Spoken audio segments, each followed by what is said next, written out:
Hello, everyone, and welcome back to True Crime with Kendall Rae. Thank you so much for joining me today. And if you're new to the show, then welcome. I am so happy to have you here, and make sure to click subscribe so that you never miss an upload from me. So, you guys, I know that probably all of you can picture someone in your own personal life that tends to want to, or just straight out does, date or hang around people who are younger than them. And we are seeing so much of this in society right now. I know you can definitely picture a celebrity, influencer, public figure, person in position of power who goes for younger people. It's truly terrifying what has been coming to light, right? And the case that I am going to be talking about today, I think is really important to talk about in light of all of that. And it involves one of those predators, or monsters, I should say. I'm going to be telling you guys about the murder of Cati Blauvelt, which absolutely needs to be talked about more. She was a girl in her early 20s who only ever wanted to be happy. In fact, she was taking steps to get back to being her happier self, living a happier life, when her life was senselessly and horrifically taken. This case makes me so sad. It is so disturbing. I think my jaw was on the floor nearly 10 times looking into this case because the details are unbelievable. I cannot believe how long it took to bring her killer to justice. There's a lot to go over, but before we do, I need to thank this week's sponsor, PDS Debt, who has been a wonderful sponsor of this show and also a huge supporter of the Higher Hope Foundation. Of course, it's because of sponsors that I'm able to continue funding grants through our foundation. Debt is no joke, and my husband and I can personally say that we know how burdensome it can feel. And despite the fact that it can accumulate very quickly, it can take years to pay off. All it takes is one hard month, and suddenly you are stuck in this suffocating cycle. But there are solutions out there for you, and a solution that I wish my husband and I had back when we were struggling with debt is PDS Debt. PDS Debt understands that your specific scenario is unique, and they provide alternative solutions to becoming debt-free. Whether you're struggling with credit cards, personal loans, or medical bills, PDS Debt has custom options to help you get out of that debt. And what's awesome is that there is no minimum credit score required. They're simply here to help you save more, pay off your debt faster, and start putting money back where it belongs, which is in your pocket. Plus, the reviews online for PDS Debt truly speak for themselves. They have thousands of 5-star reviews on Google, and they hold a 5-star rating on Trustpilot. PDS Debt is a real solution for people looking to become debt-free, and I love hearing from those of you who have used it and loved it. Don't wait another month to get started. Get your free personalized assessment and the best option for you at pdsdebt.com/kr. That's pdsdebt.com/kr. Once again, pdsdebt.com/kr. Big thanks again to PDS Debt. And now I want to start by telling you more about Cati, who she was, and what happened to her. Now, Cati, aka Catherine Ann Boyder, was born on August 8th, 1994. And she was raised in Simpsonville, South Carolina by her mom, Patricia Piver. Her mom, who goes by Patty, was blessed with 2 other daughters as well. And she says that Cati, her middle child, just had a heart of gold. She was caring, she was sweet, she was kind. And although she could be shy at first with people she didn't know, as soon as Cati got to know you, she was going to open right up. Patty also says that she was really the free-spirited type, that she made friends with people easily, and one of her biggest passions in life was animals. I know I always say this, but I think people who love animals that much, where it is, next level passion in their life territory, I think that says so much about a person. That's just my opinion. All Cati ever really wanted to do in life was live a pretty simple life, fall in love, get married, start a family, be with as many animals as she could during her lifetime. And in 2014, when she was in her early 20s, she thought that she found the person that she was going to live that life with. That year, Cati was 20 years old, and she was working at a very popular sandwich restaurant. I'm sure many of you have heard of it. It's called Firehouse Subs. And just a few doors down from the shop, there was an Army recruiting building. And at lunchtime, a 26-year-old guy named John Blauvelt used to frequently make his way in for a sandwich. And just like the other service members in this community, John really seemed to have a good reputation. He was known to be charming, and people really enjoyed being around him, Cati included. And it sounds like he would come in to get a sandwich, mainly just to see her, and he really just took an interest in her. Eventually, a relationship started to bloom. You know how it goes.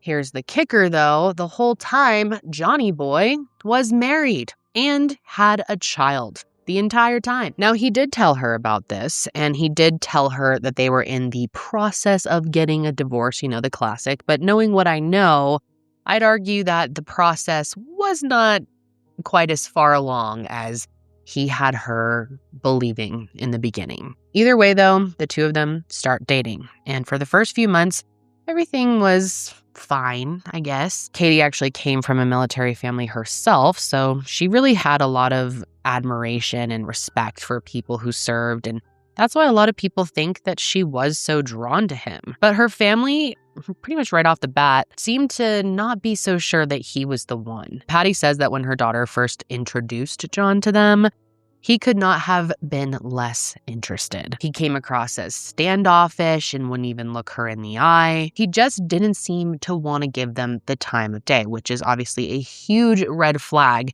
when you are interested in someone's daughter, any of their family members' loved one, and you can't even look them in the eye. You can't show any interest in them. I mean, that just shows bad character right off the bat, in my opinion. Now, Patty says this was Cati's first serious boyfriend. So she thought she was just excited about this kind of attention, but she just couldn't shake the feeling that something was off. Apparently, John wouldn't use his real last name on his Facebook page because he didn't want the Army knowing about Cati. Now, adultery, if you didn't know, is a punishable crime in the military. So he seemed to be going out of his way to keep her a secret because he was still married when they got together. Cati reassured their family that he was getting divorced, but the secrecy of it all was off-putting to them, to say the least. And again, his general attitude towards them all was really off-putting as well.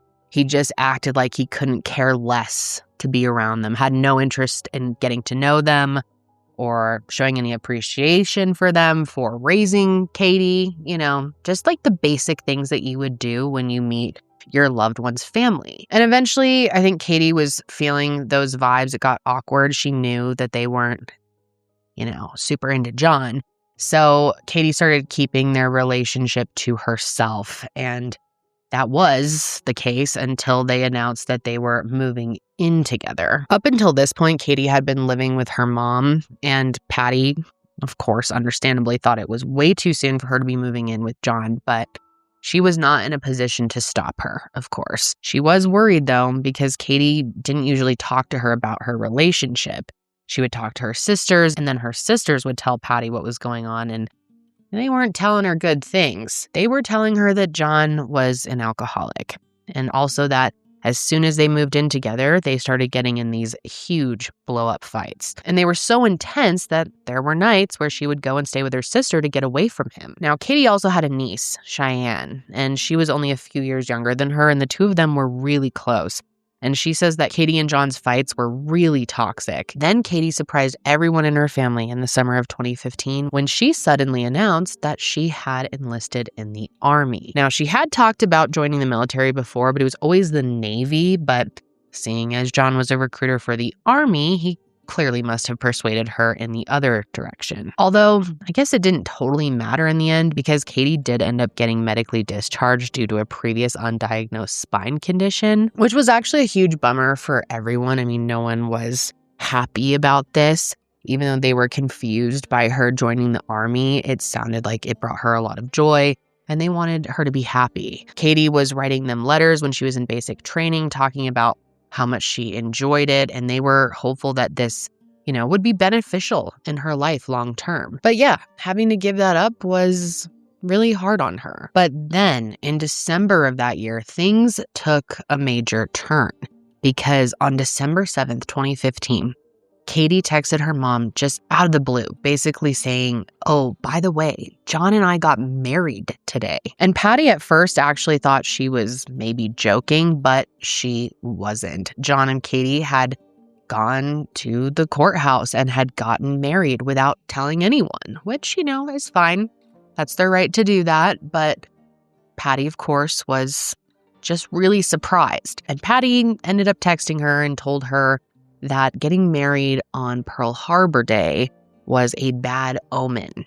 And maybe she was right, because the two of them, they went on their honeymoon, and that was, as far as we know, okay, it was fine. But as soon as their honeymoon was over, things got so bad that Cati soon realized that she wanted out of this marriage. And by that point, she and John had moved out of an apartment and into a 4-bedroom house together. And their issues only got worse when they did that. And it started with the fact that John didn't want to live there, just the two of them, which is what you would think you would want. No, John didn't want that. He wanted Cati's niece, Cheyenne, to move in with them, which I mentioned earlier that Cati and her niece Cheyenne are very close. But it was John who wanted her to move in. Very, very creepy. And Cati actually had reservations about it, but John ended up getting his way and Cheyenne moved in. And at first, Cheyenne said that it was fun living with them, but over time, the fun totally stopped because John and Cati were fighting more and more often, and I think you'll understand why she was so mad. It turns out that John would throw these parties with a lot of drugs and alcohol, and I'm talking drugs like acid, shrooms, cocaine. But what really made this a problem is these weren't parties with his other, 20-something-year-old friends. These were parties that he would throw for high schoolers. Yes, you heard that right. Don't forget, he was 26 years old. John is literally that guy who can't get people his own age to like him, so he has to throw parties and seem like the cool guy to a bunch of high schoolers. And understandably, Cati is not okay with this. She's like, what the fuck is going on here? Especially after 2 other high school girls began crashing at the house as well, like staying there. And this was a girl named Allie and then another girl named Hannah. And no matter how many times Cati would say he needed to stop, they need to leave, you need to stop throwing these parties and supplying for minors, what the hell are you doing?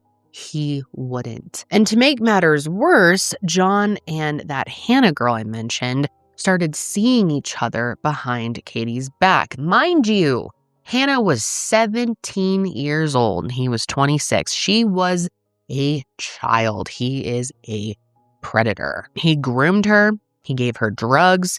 He took advantage of her, all under the same roof that he was sharing with his new wife. Now, I just feel the need to say something before we even get to more about Hannah. I know there's going to be a lot of thoughts about Hannah, and especially as you go through this episode and you hear how things unfolded. But I did want to say that aside from everything else that's about to happen, what he did to her, especially in the beginning, was extremely wrong. She was also a victim of his.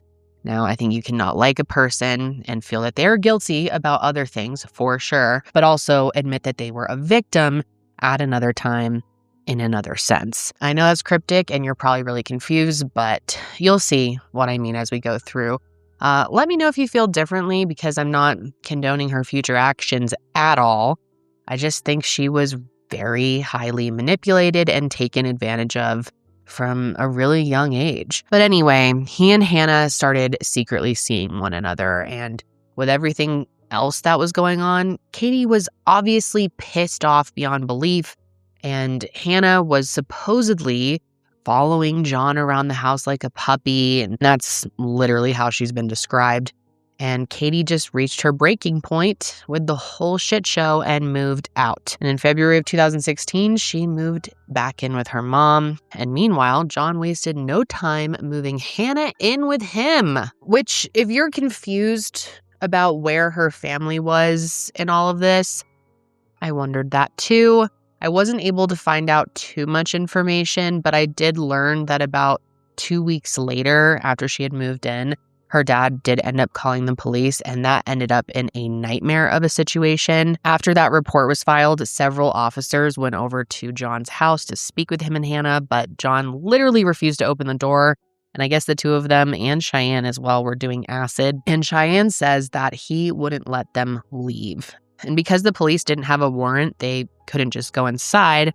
And, well, long story short, they managed to track down Cati, and she informed them that John had been supplying these young girls with drugs and alcohol. She even told them about a very scary incident when he threatened to kill her and her whole family with his gun. And this is no surprise, but he also threatened to shoot himself too, which all of that is terrifying. But the silver lining about her telling the police about this is they were able to get a warrant. And with that, he comes out of the house, and they were able to arrest him, and they charged him with contributing to the delinquency of a minor and domestic violence.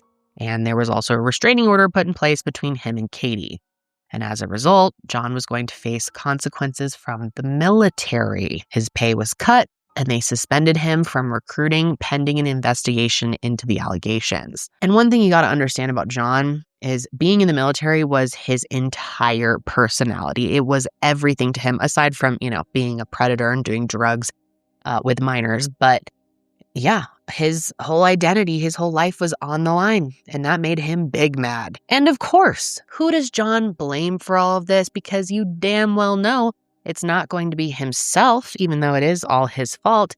No. He blames Cati. Cati ruined his life, stripped him from everything he had, took away his dream job, his identity, ruined his life. And I know you are all feeling so shocked that a pedophile freak like John couldn't take responsibility for his actions, right? That's just wow. And Cati, on the other hand, she wanted to move past it. She wants to move on with her life, forget this guy ever existed.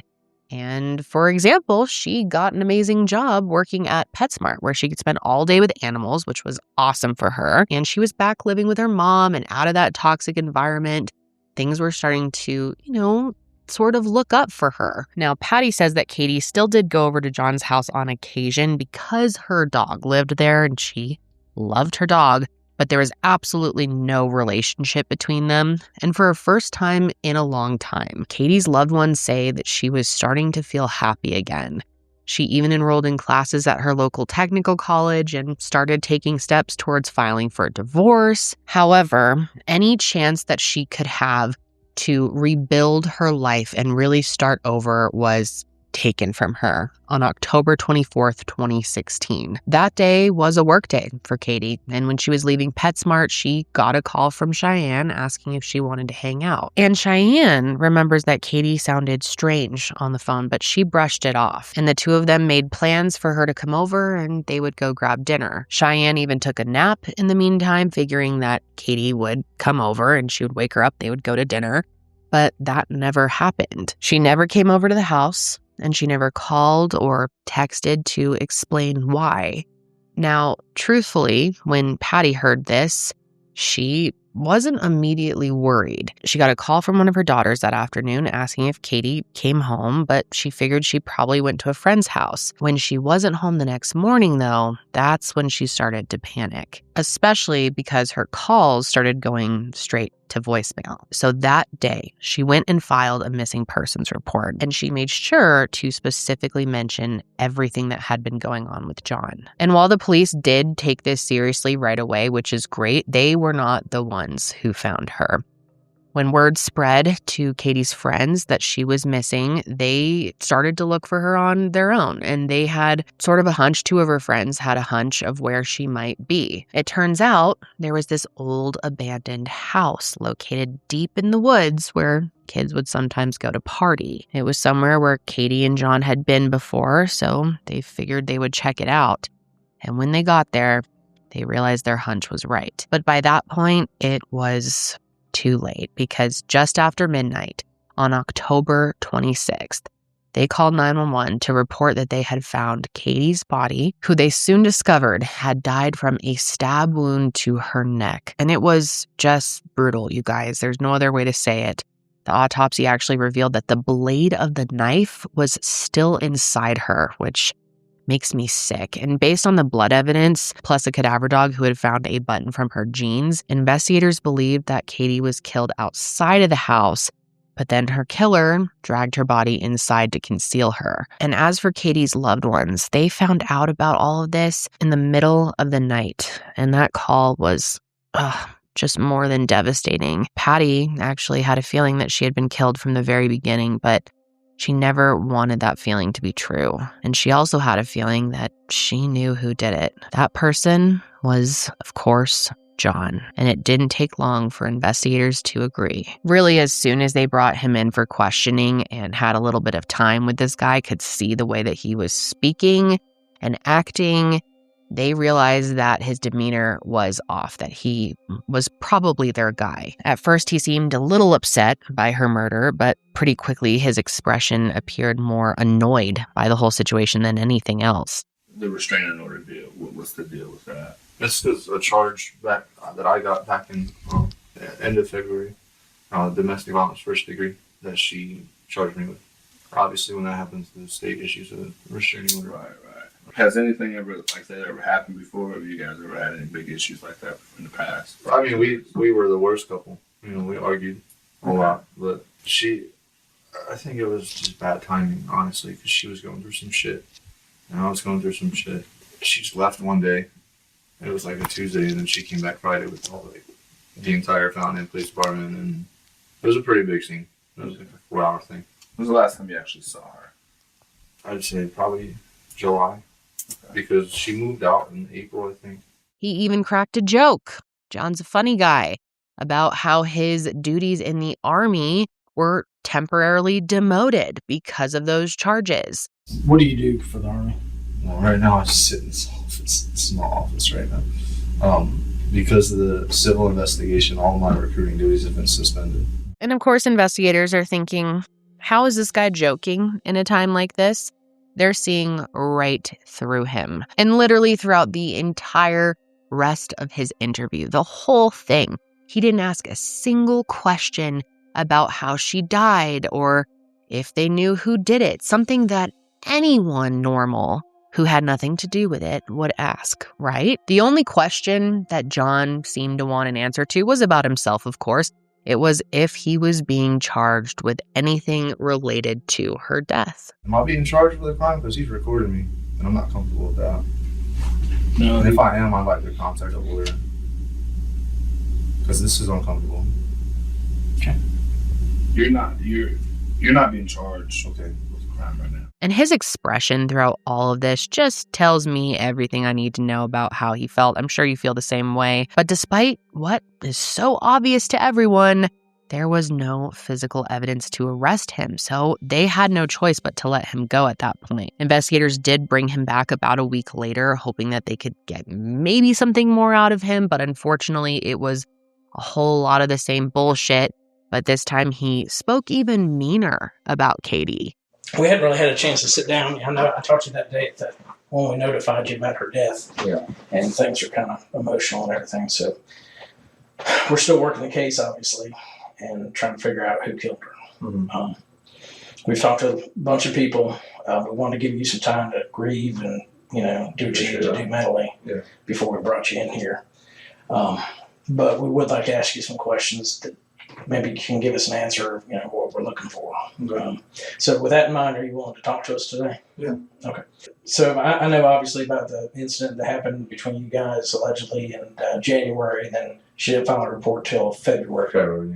What made her file a report a month later about something that... That was just kind of her personality. Just get back at you for something she pissed? Or... Mm-hmm.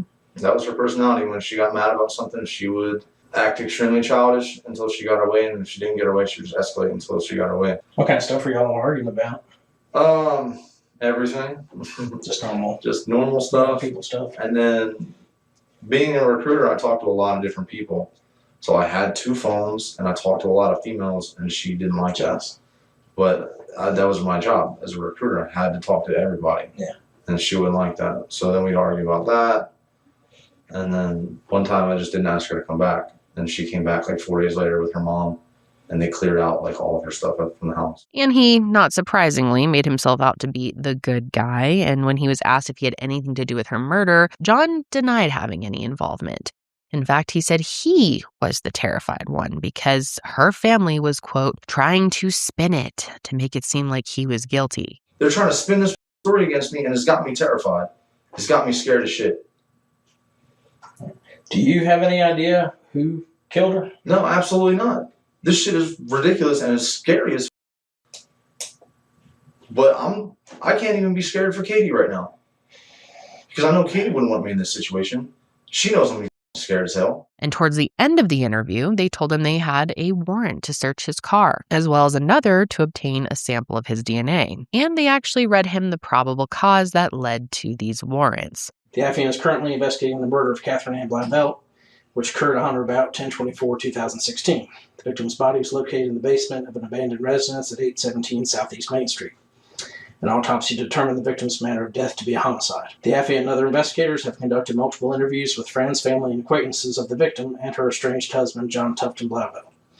These interviews have yielded multiple statements in which the interviewees stated John Blauvelt has made comments about his desire to kill the victim and his plan to hide her body in the house located at 817. The AFI also has recorded statements from witnesses who say John Blauvelt had approached them and offered them monetary compensation for assisting him in murdering the victim and offering him an alibi by using his cell phone, debit cards, and vehicle in another city to make it appear as if he was not in the area at the time of the victim's death. The AFN has also compiled police reports from the Fountain Police Department that showed John Blauvelt was arrested in February 2016 for domestic violence first degree, where he was alleged to have pointed a gun at the victim and threatened her life. John Blauvelt had a pending criminal charge that if he was found guilty would most likely result in his discharge from the U.S. Army, where he's employed full-time. Blauvelt has made statements to multiple persons about the existence of a life insurance policy he holds on the victim for between $100,000 and $150,000, in which he is the beneficiary. The AFN has obtained recorded statements from witnesses that state the victim's vehicle was driven to the residence of John Blauvelt in South Carolina on 10/24/16 at 4:56 p.m. This is the day the victim disappeared and was last seen alive. The witnesses describe the driver as someone other than the victim and state that the driver was wearing a black jacket with a hood pulled over. The witnesses stated 15 minutes after the victim's vehicle pulled out from the residence, John Blauvelt came up from the backyard sweating profusely and was wearing a black hooded jacket similar to the one of the person driving the victim's vehicle. Blauvelt did not have a shirt on underneath the jacket and claimed to have been running. The victim's vehicle was later located at Road in Greenville, South Carolina, in a strip shopping center. Video surveillance from the area shows the vehicle being dropped off on 10/24/2016 at approximately 6:15 p.m. The second vehicle pulls up with the victim's vehicle and it matches the description of John Blauvelt's 2007 gold Toyota Prius. The second vehicle drives off after approximately 5 minutes with the driver of the victim's vehicle. Cell phone records from John Blauvelt's phone number obtained from AT&T place his phone in the area at the time the victim's vehicle was dropped off. It is the AFIN's belief, based upon the aforementioned evidence, that the 2007 Toyota Prius belonging to John Blauvelt contains evidence related to the death of Catherine Blauvelt. Okay, do you have any questions about the wording of that warrant? Do you have to take the car? You're going to take my car? Yes. All right. No, I got no questions. Okay. So not only had John talked about wanting to kill Katie, but he offered someone money in exchange for their help in doing so, as well as their help in providing an alibi. Plus the fact that someone matching his description was driving her car to his house on the day that she was last seen. Come on. And then the fact that his phone placed him at the exact location where her car was later found abandoned. Coincidence? Fuck no. Oh, and if you're wondering, and I'm sure some of you have already figured this out, but who is that suspected second driver? The one who picked John up after the car was abandoned? It was Hannah Thompson. That's right, you guys. They theorized that Hannah hated Katie and that she would have gone along with John's plan to murder her so that she could have him all to herself. Therefore, she was brought in for questioning as well. And like John, she denied any involvement. Look at her, she's right I here. don't want to look at her. That's your friend. I don't want to do this anymore. Don't want to do what? Don't want to help us find out who killed her? Tell us exactly what happened to Cati. I really don't know. I don't know anything about her murder. You do. I don't. You do. Can I please leave? Can I please leave? Hannah, this is a friend of yours that I we're know, trying to do. and I want to help, but I can't. And because there was no evidence to hold her, which is such a damn shame, she was allowed to leave. And both her and John were able to go about their normal fucking lives until more concrete evidence was found and no one was held accountable for Cati's murder. And by the time that investigators got that evidence, it was too late. On November 18th, 2016, an arrest warrant was finally signed, but when they went to locate him, they found that John and Hannah were on the run. They had left about a week prior, so they had a 1-week head start on evading the police. And you have to keep in mind here that John is not your average citizen. He has been trained for this. He's got military training. He's pretty equipped to not be detected. So at that point, the local authorities ended up calling in the assistance of the U.S. Marshals to try and track them down. And even though there was suspicion about Hannah's possible involvement, law enforcement, of course, was still worried about her safety. If John was capable of murdering his wife, then there was no telling what he might do to his girlfriend, who could most likely link him to that crime. And the search for the two of them was not easy by any means. During that first few weeks, ATM cameras, license plate readers, and grocery store security footage captured John and Hannah headed west. But by the time authorities arrived, they'd already been gone. And the first real break they got wasn't even because of something they did. On December 12th of that year, Hannah ended up reaching out to a family member saying that she was in Eugene, Oregon, and that she wanted to come home. It turns out that after being on the run together for about a month, John just up and abandoned her one day. So she was brought back in for questioning on December 20th, and that's when she explained everything. Hannah told them how they had traveled across the country, but that John got his car stuck in the mud in the Pacific Northwest, and from that point on, they were pretty much homeless. She talked about how they had to beg for money just to get by, and that during this time, John admitted to her that he murdered Cati. And he told her that he did it all for her, and she said that he made her feel like it was her fault. He told me that the knife broke. And he was just crying and screaming, and he was saying that he did all that stuff for me, did all that stuff. Kill Cati, he was I did that for you, and all that kind of stuff, trying to make me feel like it was my fault. I can't believe that he would just tell me right now. What else did he tell you about it? I know it's hard. He told me that the last thing she said was that if he let her go, that she wouldn't call the police. Where were they, Hannah? They were in your house. So Hannah's story is that she didn't know about the murder until after the fact. And I'm sure a lot of you question that story, and I definitely do as well. But what's tough is we never really find out if that's true. And like many of you, I'm sure, my thoughts with that are, why would you go on the run with someone if you didn't know what they did? Why did you think you were on the run, right? It's not adding up. Also, if that really is the case, why didn't you go to the cops the minute that he told you? Again, you never know what threats she was dealing with, and I do sympathize with that to some degree. But I don't know. I've got a lot of questions when it comes to Hannah. It seems like she thought this was going to be some sort of dark romantic gesture to run away with him, help him evade police, and I don't know. That's just my thoughts. But she actually said that she lied because John promised to keep her safe, but the dude literally ditched her. So that's obviously why she was now coming forward. And she even admitted that she was the one who helped him move Cati's car. And what I also find really interesting is that she was still protecting him. And people, it gets worse because Hannah swore that the two of them weren't in contact and that she had no idea where John was. But that just wasn't true.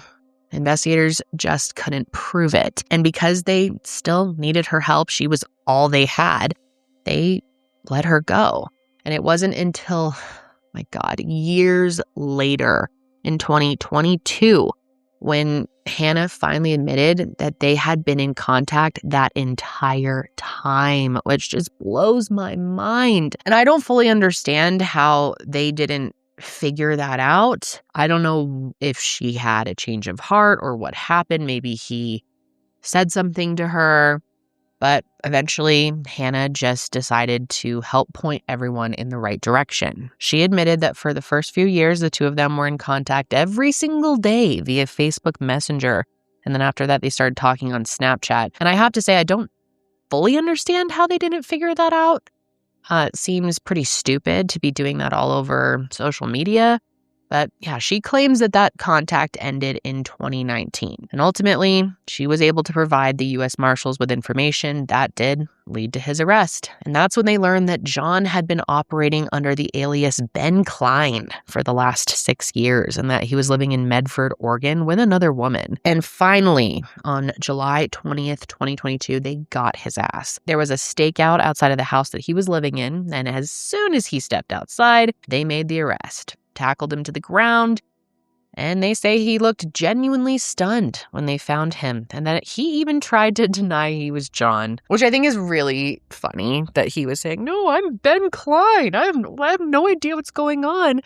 Meanwhile, it was his tattoos, his ugly ass tattoos, I have to say too, that were a dead giveaway that it was him. Plus, and this is really cool, if you didn't know about this, there's actually fingerprint technology now that they can use to identify someone in just a couple of minutes. And they did that right outside his house while he was sitting there and were able to confirm his identity and say, "No, bitch, you are not Ben Klein." And to be clear, they don't think that the woman he was living with had any idea who he really was. They think she was really under the impression he was Ben Klein and that she certainly didn't know that he was wanted for murder. There is audio. I think it's copyrighted and I can't insert it, but she sounds, it's like really, really sad. When I listened to it, I actually had a tear come to my eye because I just felt so bad for her, finding out that she had been living with this monster, this predator for so long. But anyway, as for Katie's family, the news couldn't have come as any more of a relief as you could imagine. They were genuinely worried that he was never going to be found, that Cati would never get the justice that she deserved. But justice was now well on its way. And it wasn't just John that was being prosecuted. Hannah was finally arrested and charged with 5 felonies related to Cati's death, including concealment of a felony, obstruction of justice, and accessory after the fact, all of which she initially pleaded not guilty to. And I thought this was interesting, but she ended up testifying against John during his trial. However, she wasn't given any kind of plea agreement for that. Sounds like she did it because she just wanted to see him be held accountable, even if it did nothing to help her own case. And say what you want about Hannah, I definitely, have my thoughts, which I have expressed, but that testimony certainly went a long way, and she didn't have to do that. So I guess thanks for that. She talked all about how John confessed to her and the horrific details of what happened that night at the abandoned house, as well as the details about evading the police and how she played a part in moving Cati's car. And the motive, if it wasn't obvious, was that Cati's allegation of domestic violence threatened John's fragile little ego and in his eyes ruined his life. He couldn't handle losing his status, and because of that, she had to go. And Patty also believes that he was angry with her because she had filed for spousal support. So some of John's paycheck was being routed to her. And I do agree. I think that was probably part of it as well. And there was one big bombshell that came out during the trial. Remember how I said that John had a daughter with his first wife? I think I just said a child, but yes, he had a daughter with his first wife. Well, while he was on the run, he had this journal that he, I don't know, was keeping for himself, or maybe the whole thing was going to his daughter, but either way, he had wrote a letter to his daughter in the journal where he admitted to doing it. And he wrote in part, "Someday I hope you understand why I did it. That girl was evil to me. She treated me like dirt. She took everything from me, including you. I am sorry that I had to do that, but there was no other way for me. Sorry, bud. I love you. Plus, he had also Googled things like how to sharpen a knife and what to do if my wife dies. So there was just no getting around the truth here, right? Even if there was no physical DNA linking him to the murder, which of course was the defense's whole argument, but everything else pointed to the fact that John killed Cati, period. And the jury agreed, and they did so after 5 hours of deliberation. He was eventually sentenced to life in prison without parole, my favorite sentence. And this just was a moment of pure relief for Cati's friends and family who, after it was all over, said they finally feel like they can celebrate her life now that their efforts aren't focused on justice. And as for Hannah, she ended up pleading guilty pretty recently in 2025, and this surprised me, but she only got 3 years of probation. Patty says this feels like a slap on the wrist, and I couldn't agree more. For a while, her sister Brandy thought that Hannah was just a dumb kid who made a stupid mistake by aligning herself with John, but once she found out that she was actively keeping his location hidden all of those years, her opinion definitely changed. I'd imagine all of their opinions did. And in my opinion, as I've stated earlier, I do have a little bit of sympathy for Hannah, especially more from when she originally met John and when she, was a minor. I think she was taken advantage of, but I think at some point she could have made better decisions. She could have made the right decisions, and she needs to be held accountable. I think anyone associated with Cati's murder deserves to be punished with jail time, no matter how big or small of a role they played in it, especially the fact that she delayed her getting justice for so long. I mean, there's just no excuse for that in my book. And I don't believe everything she says. I personally believe there's still a lot of lies that have been uncovered when it comes to Hannah. And here's something that you may not have seen coming. There was actually a third person involved in all of this, at least kind of. His name is mentioned in almost no coverage on this case, which is crazy, but I read that a guy named Charles Sidney Scott was initially arrested and charged in connection with Cati's murder. It was later discovered that he didn't have as prominent of a role as investigators thought, so he got off with a plea deal on time served. And I wish I knew more about this. I don't fully understand what happened here.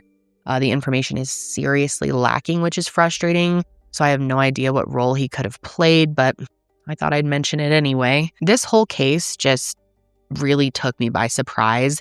It pisses me off so much that John was able to get away with this for 6 years. That just shocked the hell out of me. I can't believe that. And it makes me so mad thinking that those are 6 years that he got to be free when he shouldn't have had another free day from the day that she was murdered. But I do think it's a nice reminder that just because justice sometimes takes a lot of time, sometimes more than other cases, it doesn't mean that it's not coming and you can never give up. I'm so grateful that her family finally has that peace of mind knowing that her killer will never see another day out of prison. He will spend the rest of his sad, pathetic life having to rot in prison, and hopefully thinks about what he did and feels guilty and haunted every single day of his miserable life. I'm sure you won't be shocked to hear this, but he is appealing his conviction, but I think hell would freeze over faster than he would ever be released. So have fun with that, Johnny. Well, guys, that is going to be it for me today. Definitely let me know your thoughts on this case as always, and I will see you next week.